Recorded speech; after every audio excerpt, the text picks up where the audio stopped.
알렉산드리아에서 난 아볼로라 하는 유대인이 에베소에 이르니 이 사람은 언변이 좋고 성경에 능통한 자라. 그가 일찍이 주의 도를 배워 열심으로 예수에 관한 것을 자세히 말하며 가르치나 요한의 침례만 알따름이라. 그가 회당에서 담대히 말하기 시작하거늘 브리스길라와 아굴라가 듣고 데려다가 하나님의 도를 더 정확하게 풀어 이르더라. 아볼로가 아가야로 건너가고자 하므로 형제들이 그를 격려하며 제자들에게 편지를 써 영접하라 하였더니 그가 가매 은혜로 말미암아 믿은 자들에게 많은 유익을 주니 이는 성경으로서 예수는 그리스도라고 증언하여 공중 앞에서 힘있게 유대인의 말을 이기미러라. 아멘. 아멘. 오늘 말씀은 아볼로라고 하는 분에 대한 말씀을 나누려고 합니다. 1969년으로 기억이 되는데요. 혹시 그때 여러분도 그 뉴스를 접했을지 모르겠어요. 그때 아직 태어나지 않은 분들도 계시겠지만 그때 아마 이렇게 지각을 가진 그런 연령이라면 아폴로 11호가 달에 간 바로 그때를 기억하십니까?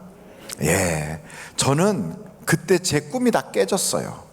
무슨 꿈이 있었냐면 나도 달 가서 토끼도 만나보고 개수나무 밑에서 떡방아도 쪄봤으면 좋겠다는 어린 시절의 꿈이 있었는데, 그 달에 간 닐 암스트롱과 그때 그 분들이 달에 딱 가니까 허벌판 먼지만 있는데 거기다가 미국 깃발 딱 이렇게 걸어놓고 터벅터벅 이렇게 걸어가는데 그때 야, 달이 저렇게 생겼구나, 이런 생각이 든 거죠. 그때 거기에 갔던 그 우주선 이름이 아폴로 11호였어요.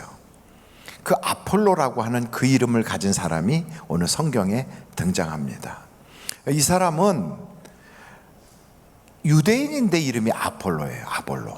그 당시에 아폴로 11호가 달나라에 간 그때에 우리나라에 눈병이 엄청 심했어요. 수영장 갔다 온 사람들 다 눈이 퉁퉁 부었어요. 그래서 그때 그 병 이름이 무슨 병이었죠? 그래서 다른 건 몰라도 그 아폴로 눈병은 아마 기억하시는 것 같아요. 그런데 이 아폴로라고 하는 그 사람은 사실은 유대인들이 쓰는 이름이 아니거든요. 유대인이라면 이런 이름을 잘 사용하지 않아요. 그 아볼로라고 하는 그 이름은 그리스 신화에 나오는 그런 사람 그 이름이거든요. 그런데 그가 아볼로라고 하는 이름을 쓴 걸 보면 이 집안은 그 좀 해외 마음이 이렇게 열려져 있는 국제적인 감각을 가진 집안인 것 같아요. 만약에 제가 이름을 오영택 이렇게 하지 않고 무슨 토마스 오 이러더니 제임스 오 그런다면 꼴값이다 이렇게 하시겠습니까? 아니, 그럼 저 사람은 미국식 이름을 가졌네 이러지 않겠어요? 바로 그런 거예요. 아볼로라고 하는 이 사람. 근데 이 사람은 굉장히 언변이 좋아요. 그리고 성경을 잘 알아요. 그리고 침례를 요한 때에 아마 침례를 받았는지 그래서 침례 요한의 제자이기도 하고 그러면서도 예수님에 대한 복음도 들은 사람이에요. 그래갖고 이 사람이 다니면서 사람들에게 가르치고 예수의 복음을 전하기는 하는데 뭔가 좀 빠진 것 같아요. 여러분, 신앙생활 하다 보면 가장 중요한 그거 빠지면 그게 뭐가 아구가 안 맞는 것 같이 느껴지는 게 있거든요. 바로 이 사람이 그런 경우예요. 우리가 신앙생활 할 때 그 신앙생활의 모습을 큰 항아리라고 한번 가정을 해보십시다. 뭐라고요? 항아리. 그 항아리가 딱 있는데 그 항아리에 아구까지 우리의 어떤 그 신앙의 노력이라든지 기도라든지 이걸 딱 채우면 하나님께서 그거를 싹 변하게 해주셔서 물이 변하여 포도주가 되는 것처럼 어떤 역사가 나타나게 해주신다고 하면, 그러면 노력을 해서라도 우리 항아리에 뭐를 꽉 채우려고 하지 않겠어요?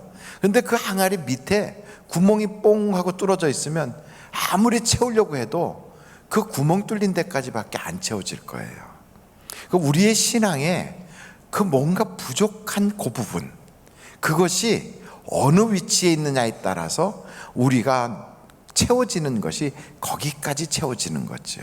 그래서 그 부족한 것을 그냥 냅둬, 나는 원래 이렇게 살다 갈 거야, 에이 뭐 그거 안다고 뭐 뚜렷하게 뭐 달라지겠어?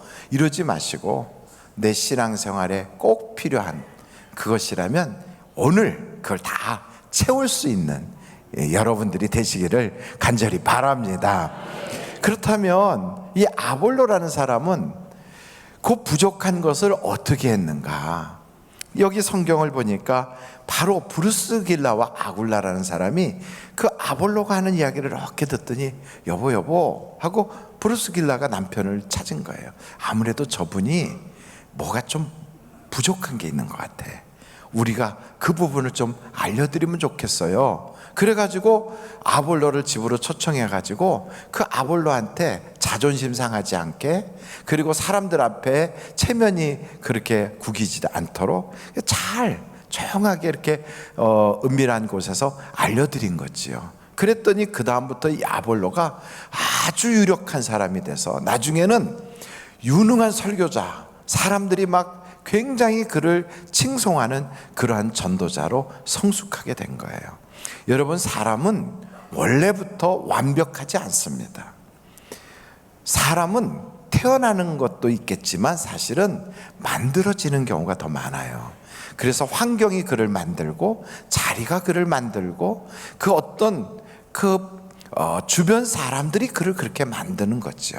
그래서 사람은 태어나는 것이 아니라 만들어진다. 이것을 한번 여러분들이 기억하면 좋겠어요. 한번 따라해 보실까요? 사람은 태어나는 것이 아니라 만들어진다. 그러니까 아무리 정말 이상하게 태어났어도 그 사람이 주변 사람들이 잘 그에게 행복하도록, 그리고 그를 인정해주고 그를 존중해주면 나중에 세월이 지나면 그 얼굴에서 카리스마가 흘러요. 생기지는 못했는데 왠지 모르게 매력적으로 바뀌어요. 그래서 사람이 자리가 사람을 만드네, 그가 배운 교육이 그를 그렇게 만드네, 이렇게 만들어지는 거예요. 그래서 여러분, 우리는 사람을 자꾸 키워서 세계적인 인물을 자꾸 세울 때 우리나라도 잘 되고 우리도 좋고 교회도 좋고 집안도 좋아질 줄로 믿습니다. 여러분, 나라가 잘 되려면 인재가 많아야 돼요. 집안이 잘 되려면 집안에서도 인재가 나야 돼요. 교회가 부흥하려면 교회도 사람이 좋은 사람들이 막 일어나야 돼요. 그래서 사람을 키워야 돼요. 우리 마음속에 사람에 대해서 저 사람은 이게 부족하고 저 사람은 저게 부족하고 저 사람은 왜 말을 저런 식으로 해, 저 사람은 왜 머리 스타일이 저래, 이래가지고 사람을 그냥 이렇게 눌러버리고 하찮게 여기고 그렇게 한다면 그를 보낸 하나님의 역사가 좌절될 수 있는 거예요. 하나님이 사람을 보내셨잖아요. 하나님이 한 사람 한 사람을 가장 귀하게, 어느 정도로 귀하냐면 예수님을 주실 만큼 귀한 거예요. 예수님은 전 우주를 만드신 창조주시잖아요. 그 창조주, 그분을 주실 만큼. 그래서 우리는 뭐라고 표현하냐면 천하보다 귀한 것이 사람이다 그래요. 온 우주보다 귀한 게 사람이에요. 그분이 지금 제 옆에 있잖아요. 천하보다 귀한 분이. 그 옆에 분을 딱 보면서 영광입니다. 제 옆에 앉아주셔서 영광입니다. 한번 인사할까요? 시작. 제 옆에 앉아주셔서 영광입니다. 제 옆에 앉아주셔서 영광입니다. 그게요, 말로만 그러면 안 되고 진짜 우리가 그 생각을 가지고 살아야 돼요. 그래서 내 가정에서도 원래 우리가 친한 사람, 항상 내 것, 내가 늘 보는 사람 혹은 보는 것들은 하찮게 여겨요. 사람의 그 심리가 내 손에 있는 건 작아 보이고 남의 손에 있는 건 커 보이는 거거든요. 그래서 남의 것들은 굉장해 보이는데 내 것은 하찮게 여기지만 가장 귀한 건 내 것이에요. 내 인생에 가장 내게 꼭 필요한 건 하나님이 내게 주셨지 내가 없는 다른 데다 던져놓지 않으셨어요. 그래서 여러분, 그것을 귀하게 여길 수 있어야 돼요. 내 사람, 나와 함께 있는 바로 그 가족들, 우리 교인, 내 옆에 있는 동료, 그리고 여러분 배우자, 여러분의 자녀, 다 너무너무 귀한 거예요. 세상에서 가장 귀한 분이 누구다? 바로 그분들이에요. 이분들이 세상에서 가장 귀한 분들이에요. 내가 이 세상 떠날 때 날 위해서 울어줄 수 있는 사람, 그리고 내가 없으면 늘 쓸쓸해할 사람, 그리고 나를 말은 다 하지 않고 표현은 하지 않아도 항상 옆에 있을 거다 하고 믿고 든든해하고 있는 바로 그 사람, 내가 아파하면 왠지 모르게 걱정해주는 바로 그 사람, 이 사람이 귀한 거죠. 그래서 저는 제 인생에 최고로 귀한 사람 누구냐, 그래서 저는 아버지, 어머니 이렇게 썼어요. 그래서 옛날에 학교 다닐 때, 졸업할 때 가장 존경하는 인물, 그래서 저는 아버지 이렇게 썼어요. 저희 아버지. 그때 어떤 친구 이렇게 보니까 아브라함 링컨 이렇게 썼더라고요. 그래서 제가 조상이 어떻게 흑인이 되냐고 내가 물어봤어요. 어떤 사람은 뭐 이렇게 마하트마 간디, 그래서 어떻게 인도에서 오셨냐고 제가 물어봤어요. 우리 부모님보다 더 나를 위해 주고, 내가 힘들 때 밤잠 안 자고 내 병석에서 누워서 내 머리에 수건 얹어주는 사람이 바로 그분들인데, 이걸 우리가 모르는 거지요.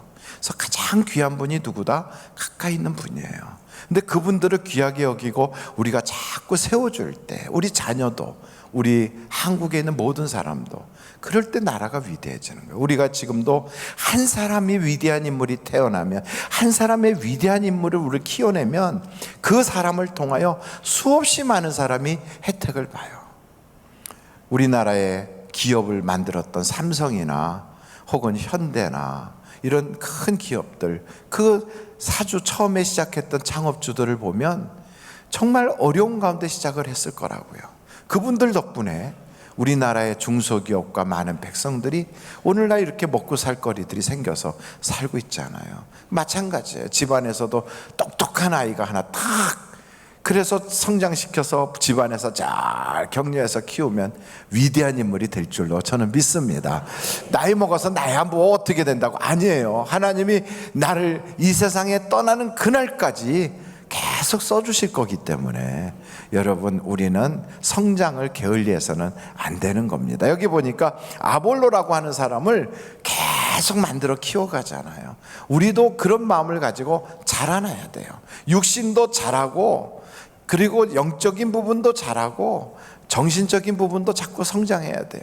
그래서 자기를 성장시키기 위해서 책도 많이 봐야 되고, 그리고 생각도 좀 더 깊이 해야 되고, 영적인 부분도 마찬가지예요. 10년 전이나 지금이나 똑같으면 그 사람은 성장하거나 정체되어 있는 게 아니라 퇴보한 거예요. 10년 전 바로 그때로 멈춰져 있다는 건, 남들은 지금 이만큼 가는데 자기는 거기 있는 거거든요. 그래서 기도가, 그때 기도 지금도 똑같은 거 하고 있다, 그럼 그 뭐 멈춰져 있는 거죠. 10년 전에 성경책 한 번 읽고 지금까지 안 읽었다, 그럼 10년 전의 영적 상태로 지금 멈춰져 있는 거예요. 그래서 여러분, 자꾸 우리가 새로워지도록 도전하고 나아갈 수 있는 그런 마음을 가져야 될 줄로 믿습니다. 제가 가장 키가 팍 자랐을 때가 언젠가 봤더니, 그때가 고등학교 2학년 때인가. 그때는 한 해에 한 10cm 정도 컸어요. 별로 놀라질 않는군요. 여러분들도 한 해에 한 10cm씩은 크죠? 네. 그렇게 클 때는 제가 어떻게 했냐면, 어머니가 해놓은 밥을, 그냥 이만한 밥통 있잖아요, 그거를 혼자서 밥통 한 반을 혼자 다 먹어요. 한 7인분 8인분 넣어놓은 밥통을 혼자 다 먹고, 그리고 간식으로 수박 한 통 깨서 먹고, 그리고 이제 들어오면 어머니 나 뭐 이렇게 하면서 또 빈대떡 구운 거 몇 개 먹어야 그래야지 배가 이렇게. 그래서 이 뱃속에 어떻게 그게 다 들어가나 했더니, 그렇게 먹었더니 키가 위로 푹 하고 자라더라고요. 그러니까 여러분 자녀도 혹시 잘 안 자라면 입 벌리고 막 집어넣으면 애가 막 자랄 거예요. 근데 그렇게 막 쑥쑥 자라다가 언제 키 크는 게 딱 멈췄는가 생각해 봤더니, 그것도 한 30 나이 되기 전에 멈추더라고요. 나이가 한 25살쯤 되니까 키 크는 게 멈춰요. 그렇다고 키 크는 게 멈췄다고 그래서 우리 신체가 자라지 않느냐? 계속 우리는 신체가 변하고 자라요. 여러분, 이게 이 몸이 10년 전의 몸이 그냥 있는 게 아니고요, 이게 새로운 거예요. 계속 그냥 있는 게 아니에요. 자꾸 변해요. 저희 몸속에 흐르고 있는 혈관 속에 있는 피 있잖아요, 적혈구가 산소 공급을 막 하잖아요. 그거 수명이, 그 적혈구 수명이 120일이래요 120일 지나면 적혈구가 죽어요. 그리고 피 속에 있는 혈소판, 그 혈소판도 한 10일 지나면 죽어요. 그리고 백혈구 그게 딱 그 병균을 잡잖아요. 근데 이 백혈균은 10시간이 지나면 죽어요. 그러니까 세포도 수명이 있더라고요. 여러분, 뼈도 수명이 있어요. 뼈도 25년에서 30년이 지나면 그 뼈가 다 싹 바뀌는 거예요. 손톱도 자라잖아요. 그것처럼 우리의 입안에 있는 혀도 세포가 자꾸 바뀌어요. 위도 그렇고 간도 그렇고 대장도 그렇고. 그래서 간 같은 경우는 그 세포가 한 500일 정도 간대요. 위는 한 2일에서 3일, 그리고 대장은 한 4일 5일 정도 간대요. 그런데 어떻게 됐든 이렇게 계속 바뀌고 있다고요. 그런데 이것이 나이를 먹고 나면 죽는 건 죽지만 새 것이 잘 안 나오니까 그게 이렇게 각질같이 붙어요. 그래가지고 이게 잘 떨어지지 않고 붙어서 이렇게 있으니까 그게 이제 부패되고 썩어가는 거죠. 그래서 냄새가 나니까 그걸 어른들은 그래요. 노인 냄새가 난다고. 그게 속에 있는 세포들이 죽은 냄새거든요. 그것처럼 우리가 성장하지 않으면 영적인 노령화가 일어나는 거예요.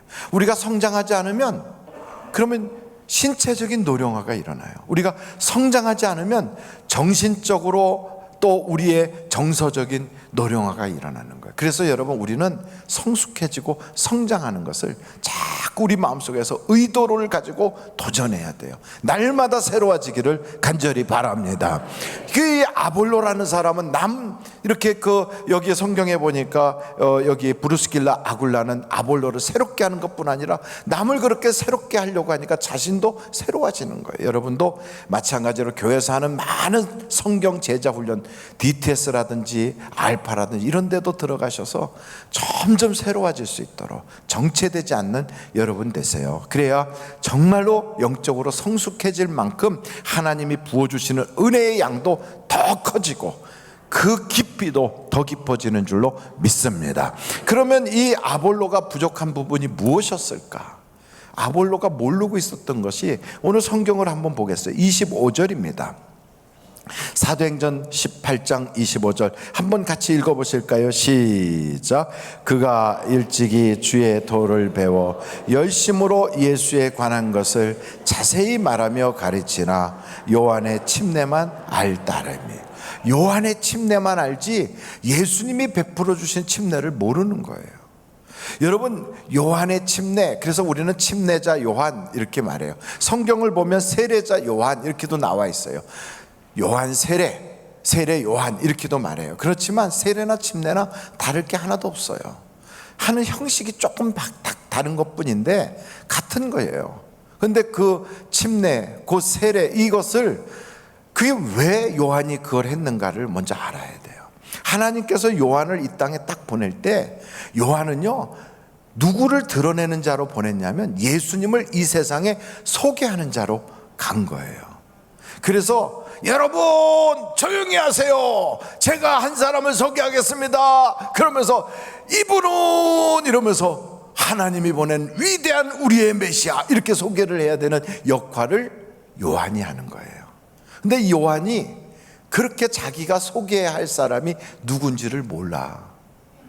그리고 그 사람에 대해서 하나님이 뭐라고 알려줬냐면, 내가 침례를 할 때 물속에 사람이 들어갔다 나오는 그 순간에 하늘에서부터 성령이 탁 임하는 걸 보면 그가 메시아다, 그가 하나님이 보낸 자다, 이것을 알게 해준 거예요.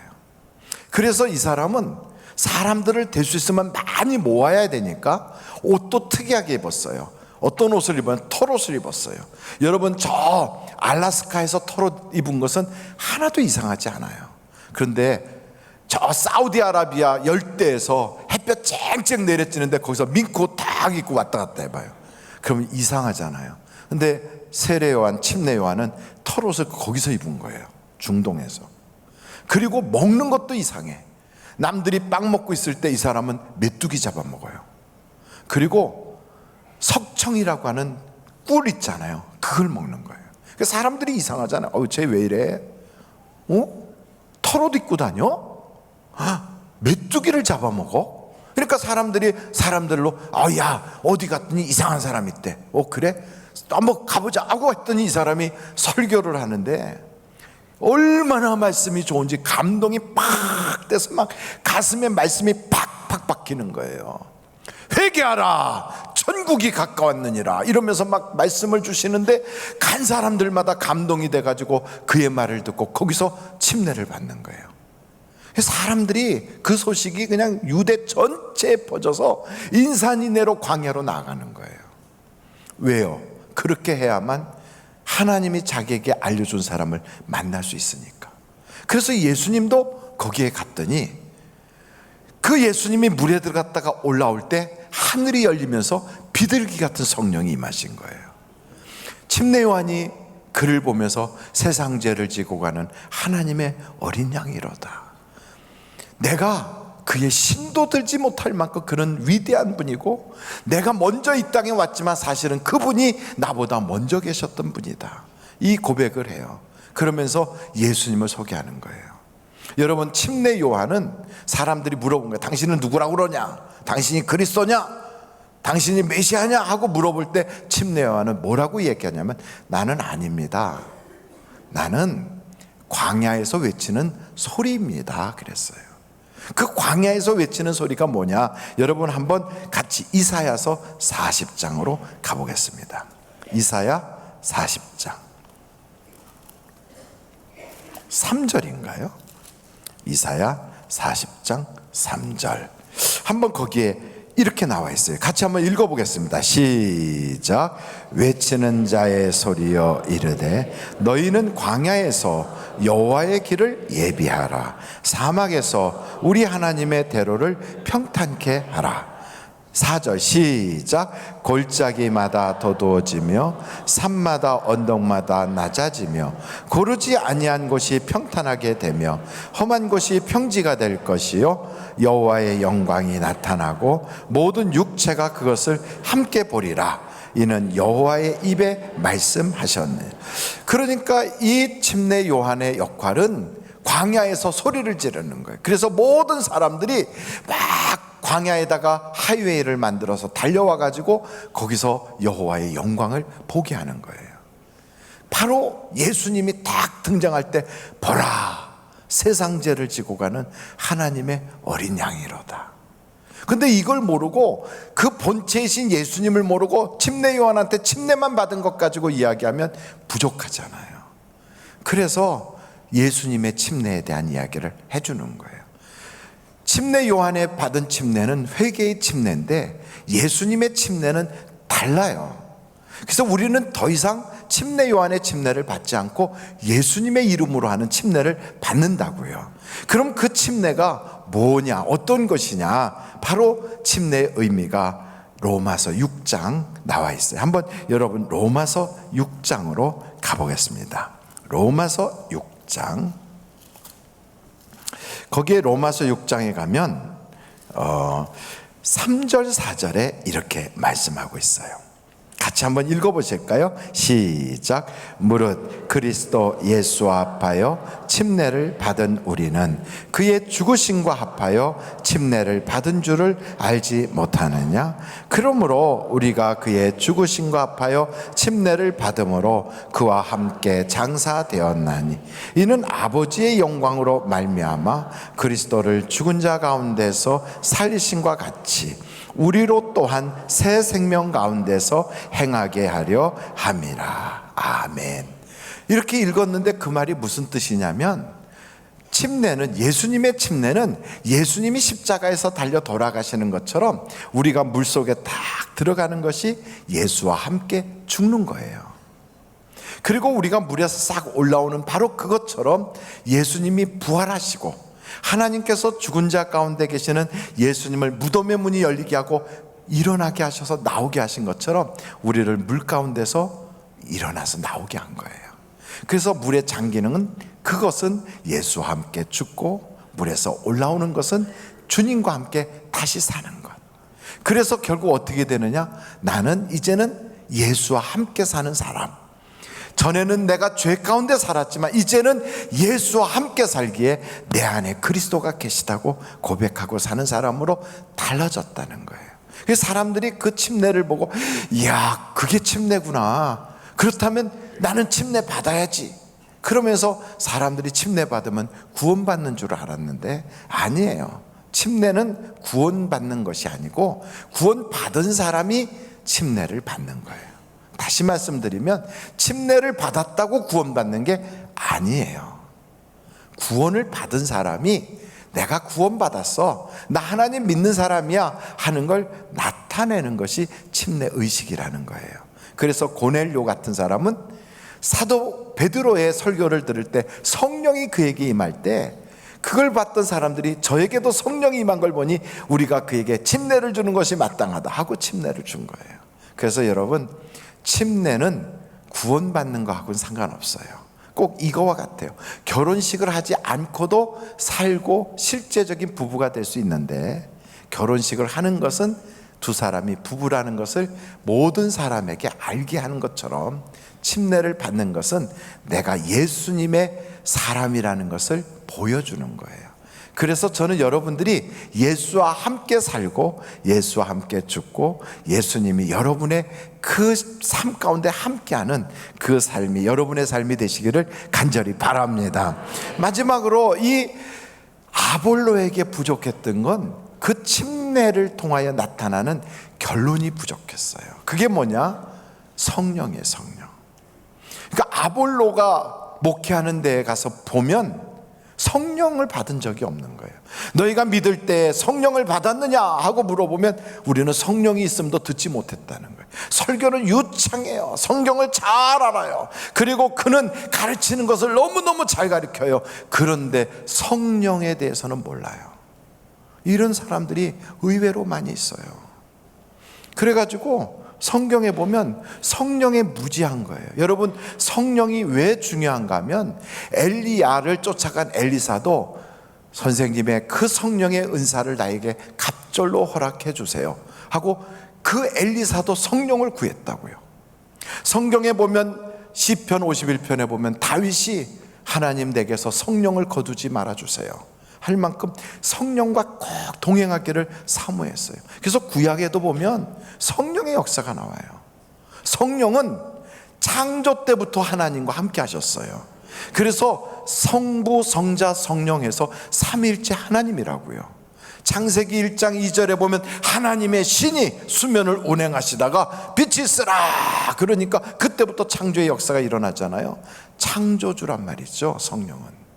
그래서 그 성령은 받으면 하나님의 자녀인 것이 확실해지고 천국에 들어가는 영생을 받은 증거가 되는 거예요. 그래서 우리 주님은 마지막 순간에 뭐라고 말하냐면 제자들에게 그래요. 성령을 받아라. 예수님의 제자들도 너희가 믿을 때 성령을 받았느냐? 이 성령이 그만큼 중요해요. 여러분, 성령 받기를 간절히 바랍니다. 교회를 아무리 오래 다니고 성경을 아무리 잘 알고 그리고 아무리 유창하게 말을 잘해도 성령을 받지 않으면 하나님과 상관이 없어요. 그래서 교회 다니는 사람은 성령 받아야 돼요. 근데 성령과 은사가 혼돈이 돼가지고 성령의 은사가 나타나야만 성령을 받은 줄 아는 분들이 계세요. 근데 그건 아니에요. 성령의 은사는 지역마다 달라요. 로마에 나타나는 은사가 다르고 고린도에 나타나는 은사가 달라요. 사람에 따라서 달라요. 방언의 은사를 꼭 받아야만 되는 것은 아니라고요. 그리고 어떤 사람은 은사가 계급이 있는 줄 알아요. 어떤 건 더 존귀한 은사, 어떤 건 좀 덜 존귀한 은사. 그렇지 않아요. 성령이 교회에 유익하게 하려고 은사를 주시는 거예요. 그런데 어떤 분은 그런 은사가 없지만 그러나 성령이 우리 속에 와 계시다고요. 그래서 여러분, 우리는 성령이 거하는 하나님의 성전이라고 표현하고 있거든요. 그 성령은 누구에게 주시느냐? 구하는 자에게 주세요. 그리고 성령은 예수의 이름으로 주세요. 예수를 믿는 자에게 성령을 주세요. 물과 성령으로 거듭나야만 구원받은 거예요. 그래서 성령은 꼭 받아야 돼요. 성령을 받은 사람은 나타나는 은사나 표현과 그 여러 가지 현상은 다 달라도 공통된 게 하나 있어요.